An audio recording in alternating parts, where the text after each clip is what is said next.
This is Mac OS Ken. A positive note on Apple shares, noise around the DOJ suit, and Lily Gladstone grabs a globe. It is Monday, the 8th of January, 2024. I'm Ken Ray, and this is news from Mac OS Ken, brought to you by yours truly and supported by people like you, patrons through Patreon. Find out more and add your support at patreon.com/MacOSKen. Apple shares have fallen about $18 since mid-December. While Evercore analyst Amit Daryanani is aware of investor concerns, a note he wrote over the weekend has the analyst arguing that reaction to those concerns has been overdone. Apple 3.0 ran part of the note he wrote addressing those concerns. While he agrees that iPhone sales are down in China, he thinks that drop is being offset by strength in the U.S. and other emerging countries like India. He thinks softening sales can be offset through gross margin expansion and OPEX control, and while the Apple Watch ban in the U.S. is certainly not a positive, he and his call it manageable, having an impact on sales of less than 1%. That said, it's unclear from the part of the note posted whether he's referring to the short ban that took place over the holidays or the possibility of the ban's reinstatement. Whatever the case, he sees such fears abating as focus shifts to more positive news like the launch of Apple Vision Pro, expected by some as soon as next month. Daryanani has an outperform rating on Apple shares. His price target on the shares is $220. Notes like those never really stop, but expect them to ramp up through the end of this month. That'll be ahead of Apple's first quarter fiscal year 2024 earnings call, which now has a date and time. Sometime in the last few days, Apple updated its investor relations page with that information. Apple will release numbers on Thursday, the 1st of February. Those will hit after the close of trading, about 1:30 p.m. Pacific, 4:30 Eastern. Half an hour later, Apple will go to the phones, offering color and taking questions from Apple watching analysts. You can hear that call as it happens through Apple's investor site. It will be made available as a podcast soon after. And if you missed any of that, do not worry. I'll be saying it again a time or two between now and the 1st of February. The Department of Justice may drop the hammer on Apple soon. Then again, it may not. The New York Times ran a piece Friday saying that DOJ officials are in the late stages of investigating Apple and could file a sweeping antitrust case taking aim at the company's strategies to protect the dominance of the iPhone as soon as the first half of this year. That is according to 3 unnamed people said to know a thing or two about a thing or two. According to the report, the agency is focused on how Apple has used its control over its hardware and software to make it more difficult for consumers to ditch the company's devices, as well as for rivals to compete, said the people, who spoke anonymously because the investigation was active. Here's the thing, though. A piece from Apple Insider points out that Apple has reportedly been under investigation by the DOJ for about 4 years, and to date, nothing has happened. A report on Friday afternoon claims that a filing may happen soon, or it may not. Said to be at issue, how Apple Watch works better with iPhone than other brands of smartwatch do, how Apple locks competitors out of its iMessage service, and how much better Apple Pay works with iPhone than other payment systems. Open and shut, slam dunk, no and no. The New York Times says no final decision has been made about whether a lawsuit should be filed or what it should include, and Apple has not had a final meeting with the Justice Department in which it can make its case to the government before a lawsuit is filed. Now, seemingly at the other end of such things, Apple CEO Tim Cook is meeting this week with the European Commission's antitrust chief, Margherita Vestager. 9 to 5 Mac highlights a Reuters report that has Vestager taking a swing through the states, while here, her office says she will meet with a number of tech executives, including Cook, as well as the CEOs of Alphabet, Broadcom, and NVIDIA.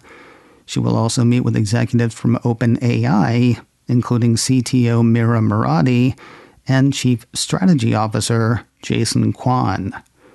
While it's possible that Apple's chief executive and the EC official will discuss issues specific to the Cupertino company, 9to5Mac doubts that much hard news is going to come from this trip. The way the site sees it, the fact that Vistea is meeting with a number of other CEOs suggests that this is more of a general round of meetings to try and ensure that all parties are clear on what is expected under European antitrust requirements and where the companies get an opportunity to shoot their shot when it comes to pushing for weaker compliance measures.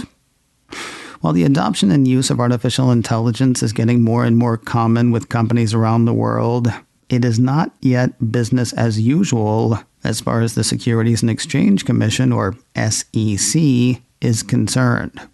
And so, Apple has to answer shareholder questions about it, or answer questions about answering questions. According to a piece from Apple Insider, Apple, Disney, and other publicly traded companies based in the U.S. are required to hold annual meetings with shareholders. Those shareholders can offer proposals for topics to be addressed during those meetings.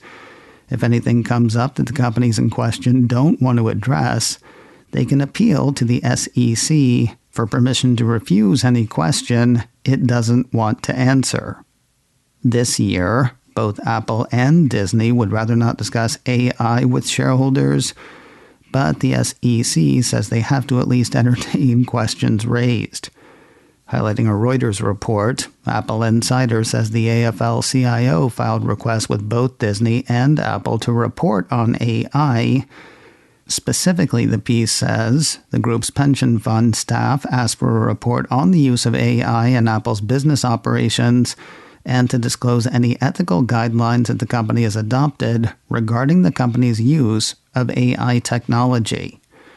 For Apple, the piece goes on to say, the AFL-CIO also wrote that AI systems should not be trained on copyrighted works or the voices, likenesses, and performances of professional performers without transparency, consent, and compensation to creators and rights holders.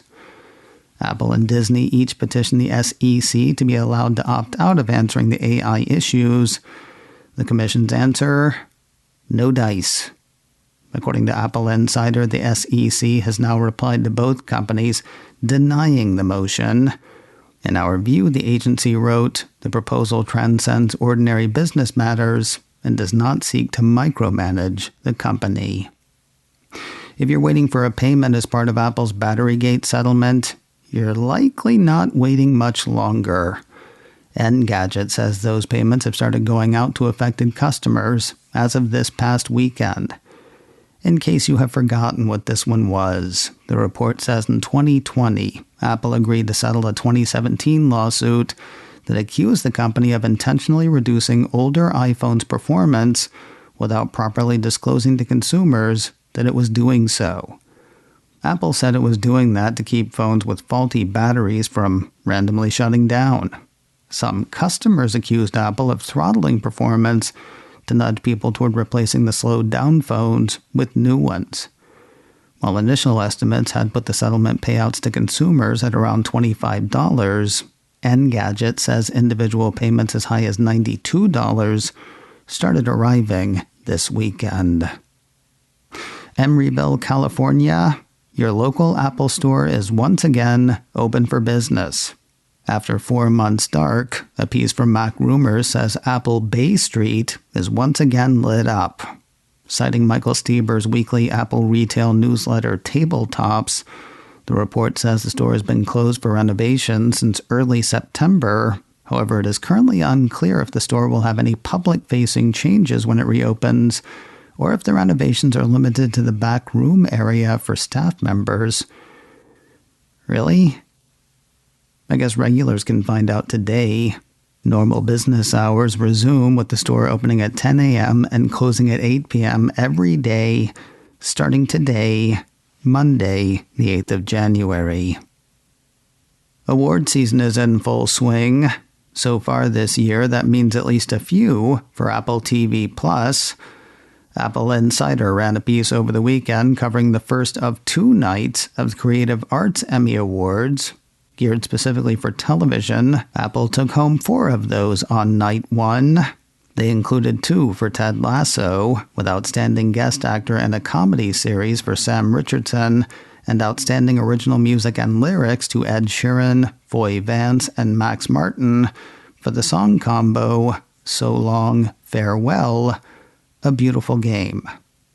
The limited series 5 Days at Memorial won Outstanding Special Visual Effects in a single episode for its Day 2 episode, and Natalie Kingston won for Outstanding Cinematography for a limited or anthology series or movie for the limited series Blackbird. And finally today, if the Golden Globes are a harbinger for Oscar wins, this year's not going to be big for Apple. Though the Apple Originals film, Killers of the Flower Moon, was nominated for 7 awards, including Best Picture and Best Director, the film only managed to take home 1. That one was well-deserved, though. It went to Lily Gladstone, who took home the trophy for Best Female Actor in a Motion Picture Drama. A press release from Apple TV Plus says Gladstone is the first Indigenous actress to win that award. As for the night's big winner, Oppenheimer cleaned up, taking home 5 Golden Globes. Those included Best Original Score for Ludwig Göransson, Best Supporting Actor, Robert Downey Jr., Best Actor, Cillian Murphy, Best Director, Christopher Nolan, and the big one, Best Picture, Drama. macOS Ken, brought to you by me, and supported by people like you, patrons through Patreon. Find out more and add your support at patreon.com/macOSKen. Advertising handled by Backbeat Media, online at backbeatmedia.com. You can reach me a couple of ways. Info at macosken.com or call 716-780-4080. Until next time, that is news from macOS Ken. I'm Ken Ray.